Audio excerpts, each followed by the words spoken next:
बिस्मिल्लाहिर्रहमानिर्रहीम अस्सलामुअलैकुम। यानी घर का डॉक्टर में खुश आमदीद कहते हैं। आज की हमारी इस वीडियो का मौजू है मूंगफली के फ़वाइद और नुकसानात।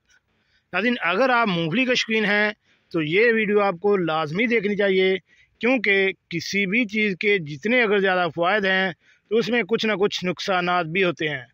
किस सूरत में आपको मूंगफली ज़्यादा खानी चाहिए और किस सूरत में आपको मूंगफली रोक देनी चाहिए।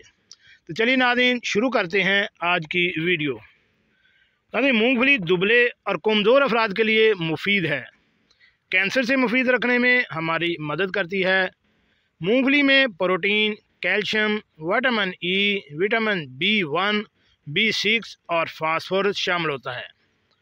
मूंगफली से असाब को ताकत मिलती है। ज़ियाबतीस यानी शुगर टाइप 2 में मूंगफली का इस्तेमाल मरीज़ को फ़ायदा देता है। मूंगफली के इस्तेमाल से इंसुलिन की सतह बरकरार रखने में मदद मिलती है। मूंगफली में मौजूद फौलाद खून के नए खिलिये बनाने में मददगार होता है। ऐसे अफराद जो कि एक्सरसाइज करने वाले हैं, इनके लिए भरपूर फ़ायदेमंद है। मूंगफली में मौजूद विटामिन हड्डियों और दांतों को मजबूत करने में मददगार साबित होते हैं। मूंगफली मैदा और फेफड़ों के लिए मुफीद तरीन है। ये दोनों अज़ा को मजबूती बख्शती है। मूंगफली में ऐसे एंटीऑक्सीडेंट पाए जाते हैं जो ग़िज़ाई लिहाज से सेब, चुकंदर और गाजर के मुकाबले में वाफर मकदार में हैं।